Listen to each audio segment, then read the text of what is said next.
अरे कभी सोचा है आपने, जब हमारी कार किसी स्पीड बम से जोर से टकराती है तो बस एक दो बार बाउंस करके एकदम शांत क्यों हो जाती है?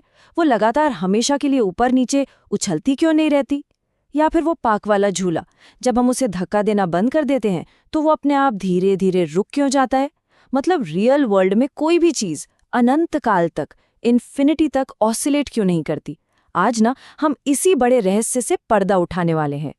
तो स्वागत है आप सभी एस्पिरेंट्स का फिजिक्स पाठशाला की इस बिल्कुल हाई ऑक्टेन एक्सप्लेनर सेशन में।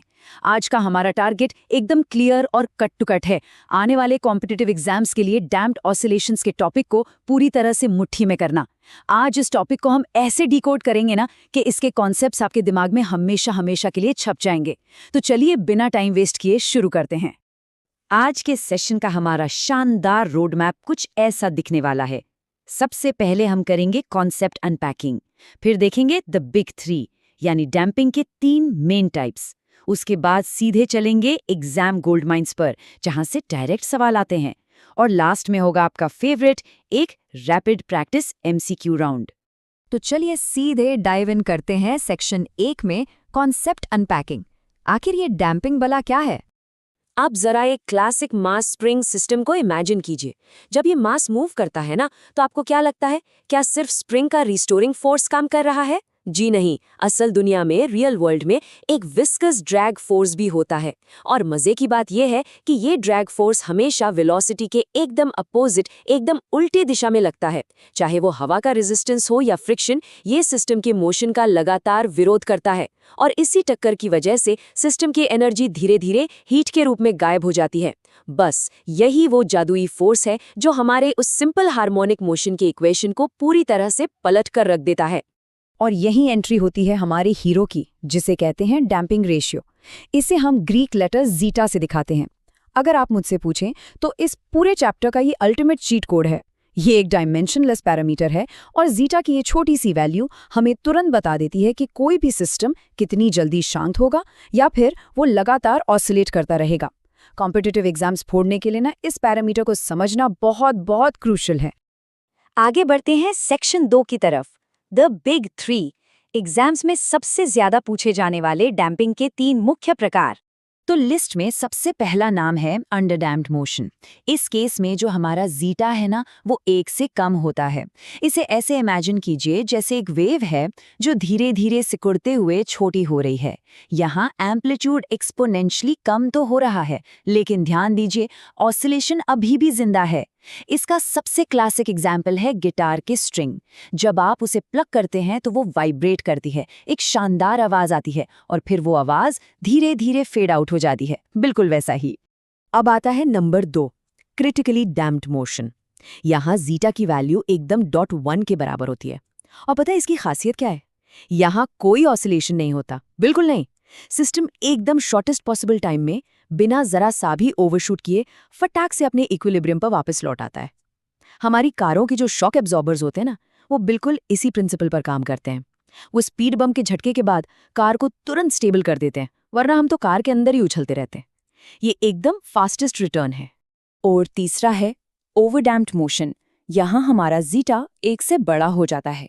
इसका जो मोशन है ना, वो बहुत ही आलसी, बहुत ही स्लगिश होता है। ये इक्विलिब्रियम तक वापस पहुंचने में बहुत ज़्यादा टाइम लेता है। और हाँ, इसमें भी कोई ऑसिलेशन नहीं होता। आपने कभी मॉल्स या ऑफिस के उन भारी भरकम ऑटोमेटिक दरवाजों को बंद होते देखा है? वो डोर क्लोजर ओवरडैम्प्ड ही सेट किए जाते हैं, ताकि दरवाजा किसी के मुंह पर जोर से न टकराए और एकदम आराम से धीरे धीरे बंद हो। चलिए अब फटाफट एक रैपिड फायर समरी लेते हैं। आप चाहो तो इसका मेंटल स्क्रीनशॉट ले लो। अंडरडैम्प्ड मतलब जीटा 1 से कम, जहां ऑसिलेशन पक्का होगा। क्रिटिकली डैम्प्ड मतलब जीटा 1 के बराबर, नो ऑसिलेशन और वापसी एकदम सुपरफास्ट। और ओवरडैम्प्ड मतलब जीटा 1 से बड़ा, यहां भी ऑसिलेशन नहीं होगा, लेकिन वापसी एकदम कछुए की चाल जैसी स्लगिश होगी। एग्जाम से ठीक पहले रिवीजन के लिए ये टेबल सच में किसी गोल्ड माइन से कम नहीं है। और गोल्ड माइंस से याद आया, अब हम पहुंच गए हैं सेक्शन 3 पर, एग्जाम गोल्ड माइंस, वो हैवी हिटिंग फॉर्मूले जो न्यूमेरिकल्स में पक्का टकराते हैं। ये 3 कॉन्सेप्ट्स तो आपको बिल्कुल रटे होने चाहिए। पहला, लोगैरिथमिक डिक्रीमेंट, जिसे डेल्टा कहते हैं। ये अंडरडैम्प्ड सिस्टम में किन्हीं 2 लगातार पीक्स के एम्पलीट्यूड के रेशियो का नेचुरल लॉग होता है। सिंपल भाषा में ये बताता है कि सिस्टम की एनर्जी कितनी स्पीड से ड्रॉप हो रही है। दूसरा है क्यू फैक्टर। याद रखिएगा, क्यू फैक्टर जितना हाई होगा, डैम्पिंग उतनी ही कम होगी और रेजोनेंस उतना ही तगड़ा, एकदम मैसिव होगा। और तीसरा रेजोनेंस, ये वो जादुई मोमेंट है जब बाहर से लगाई गई फोर्स की फ्रीक्वेंसी सिस्टम के अपनी डैम्प्ड नेचुरल फ्रीक्वेंसी से 100% मैच कर जाती है। ऐसे में एम्पलीट्यूड आसमान छूने लगता है। अब समय है आपकी मेमोरी को टेस्ट करने का। सेक्शन 4 रैपिड प्रैक्टिस एमसीक्यूज, एकदम रेडी हो जाइए। तो ये रहा पहला सवाल आपके सामने। एक क्रिटिकली डैम्प्ड सिस्टम के लिए एकदम सटीक मैथमेटिकल कंडीशन क्या होती है? जरा दिमाग लगाइए, वेरिएबल्स के बीच क्या रिलेशन होना चाहिए? और इसका सही जवाब है डैम्पिंग रेशियो जीटा, ठीक 1 के बराबर होना चाहिए, जिसे इक्वेशन फॉर्म में c² = 4m भी लिखा जाता है। ये डायरेक्ट कंडीशन ना मल्टीपल चॉइस एग्जाम्स में सीधा हिट करती है। चलिए स्पीड बढ़ाते हैं। दूसरा सवाल, दरवाजों को जोर से टकराने या स्लैम होने से रोकने के लिए उन भारी ऑटोमेटिक डोर क्लोजर्स में किस खास तरह की डैम्पिंग यूज होती है? अभी डिस्कस किया था हमने। बिल्कुल सही सोचा आपने। जवाब है ओवर डैम्प्ड सिस्टम, जहां जीटा 1 से बड़ा होता है। वो स्लगिश, बिना ऑसिलेशन वाला मोशन ही दरवाजे को जोर से टकराने से बचाता है। तीसरा सवाल, देखते हैं आपको फॉर्मूले कितने याद हैं। 2 लगातार एम्पलीट्यूड पीक्स के रेशियो का नेचुरल लॉग निकालने पर हमें कौन सा मीट्रिक मिलता है? परफेक्ट, ये है लॉगरिदमिक डिक्रीमेंट, यानी हमारा डेल्टा। और आपको बता दूं, अंडर डैम्प्ड सिस्टम्स में डैम्पिंग रेशियो निकालने का ये सबसे डायरेक्ट और रिलायबल तरीका है। अब आते हैं चौथे सवाल पर। विस्कस डैम्पिंग के अंदर जो फोर्स सिस्टम को अपोज करता है, यानी रेजिस्टिंग फोर्स, वो सीधे किस फिजिकल क्वांटिटी के प्रोपोर्शनल होता है? जवाब है रिलेटिव वेलोसिटी। अगर आपको फॉर्मूला F = -cv याद हो तो ये एकदम क्लियर है। ऑब्जेक्ट जितनी तेजी से भागेगा, यानी वेलोसिटी जितनी ज्यादा होगी, ड्रैग फोर्स भी उतना ही जोरदार लगेगा। और ये रहा हमारा फाइनल और सबसे क्रिटिकल सवाल। एक ड्रिवन हार्मोनिक ऑसिलेटर रेजोनेंस का एक्सपीरियंस आखिर कब करता है?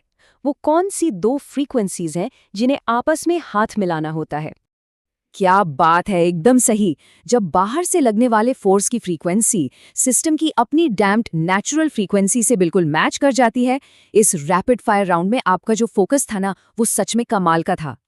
इसी के साथ हमारा आज का ये एक्सप्लेनर सेशन यहीं पूरा होता है। जाते जाते बस एक बात याद रखिएगा, सफलता छोटे छोटे प्रयासों का योग है जो दिन प्रतिदिन दोहराए जाते हैं। डैम्प्ड ऑसिलेशंस के इन कॉन्सेप्ट्स को अगर आप अच्छे से रिवाइज करेंगे तो ये एग्जाम में आपके लिए गेम चेंजर साबित होंगे। अगर आपको इस सेशन में मजा आया और कुछ नया सीखने को मिला तो लाइक करें, अपने दोस्तों के साथ शेयर करें और फिजिक्स पाठशाला को सब्सक्राइब करके बेल आइकन जरूर हिट करें। लेकिन जाने से पहले आपके लिए एक छोटा सा थॉट एक्सपेरिमेंट छोड़कर जा रहा हूं। मान लीजिए हम स्पेस में हैं जहां हवा ही नहीं है, यानी कोई एयर ड्रैग नहीं है।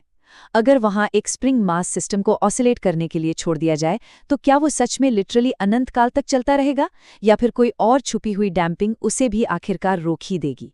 सोचिएगा जरूर इस बारे में। मिलते हैं आपसे अगले हाई ऑक्टेन सेशन में।